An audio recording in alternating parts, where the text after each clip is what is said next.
Good evening সবাইকে আমার চ্যানেলের পক্ষ থেকে সকলকে অনেক অনেক স্বাগত। আজ ছিল আমার জন্মদিন, তাই ছোট্ট করে একটু সেলিব্রেশন আর কি বাড়িতে। কিন্তু এটা ছিল আমার কাছে সারপ্রাইজ গিফট, কারণ আমি জানতাম না যে কেক আনানো হবে, যেহেতু আমি বলেছিলাম কেক কাটিং করব না। তো বাবার মেয়ে মিলেই সমস্তটা করেছে। ওদিকে মা পায়েস রান্না করে দিয়েছিল, সঙ্গে ভাজা মাছ সমস্ত কিছু হয়েছিল। আর এখন দেখো কেক কাটিংয়ের আগে পিসিমণি আশীর্বাদ করছে, আর আমি একটা নতুন কুর্তি পরে নিয়েছি জন্মদিনের। এখানে পিসিমণি আশীর্বাদ করে দেখো টাকা দিচ্ছে শাড়ি থেকে খুলে। তো আমি বলছি যে টাকাটা লাগবে না, বলছে না না রেখে দে, যেটাই দিচ্ছি সেটাই রেখে দে। তো যাই হোক টাকাটা রাখলাম আর পিসিমণির সঙ্গে একটু ছবি তুলে নিলাম। এরপর মা আশীর্বাদ করলো আমাদের দুজনকে, মা মেয়ে দুজনকেই আর কি।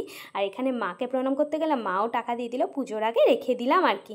আর এখানে মায়ের সঙ্গে ছবি তুলে নিয়েছি। এরপর হচ্ছে তোমাদের দাদা, মানে ও কিছুতেই ভিডিওতে আসবে না, আর আমিও নাছোড়বান্দা ছাড়বো না। আমি বলছি না সবাইকে দেখাচ্ছি, তোমাকেও দেখাবো, আর তুমি তো বড়, আমাকে তো আশীর্বাদ করবে, আর আমি তোমাকে এই সুযোগে একটু প্রণাম করে নিই।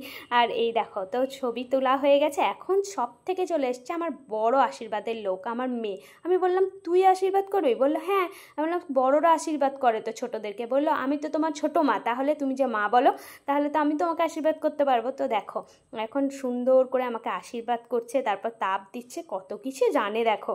তো আশীর্বাদ করে আমাকে প্রণাম করে নিল। তারপরে দেখো ও নিজের হাতে কিছু বানিয়েছে আমার জন্য গিফট, তো সেটাই দিচ্ছে আমার হাতে, যে কি গিফট বানিয়েছে। তো দেখি কি কি গিফট বানিয়েছে, দেখাই তোমাদেরকে।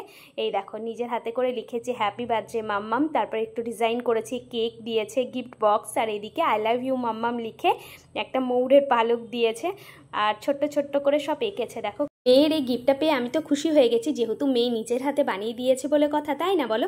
আর এখানে আমি এখন মা মেয়েতে কেক কাটিংটা করে নিচ্ছি। কেকটা যদিও ছিল এগলেস, মানে মা পিসিমণিরা তো তা না হলে খাবে না ডিম দেওয়া কেক, তাই তোমাদের দাদা এটা ডিম ছাড়াই কেকটা নিয়ে এসেছিল। আর এখানে মেয়েকে একটু খাই দিলাম, মেয়েও আমাকে খাই দিল। তারপর এখানে মাকে কেকটা দিলাম, তারপর পিসিমণিকে দিলাম, তোমাদের দাদাকে দিলাম। এখানে ছিল আমার জায়ের দুই মেয়ে, ওদের দুজনকেও একটু একটু করে কেক দিয়ে দিলাম। আর একদম মানে বাড়িতে যেভাবে হয় সেলিব্রেশন সেইভাবে কাউকে বলা হয়নি, বাড়ির মধ্যেই করা হয়েছে। এখানে আমার ছোট ননদ ছিল, ওর সঙ্গে একটু কেক শেয়ার করে নিলাম। তো আজকে মিনি ব্লগটা কেমন লাগলো প্লিজ কমেন্টে জানিও। সবাইকে টাটা।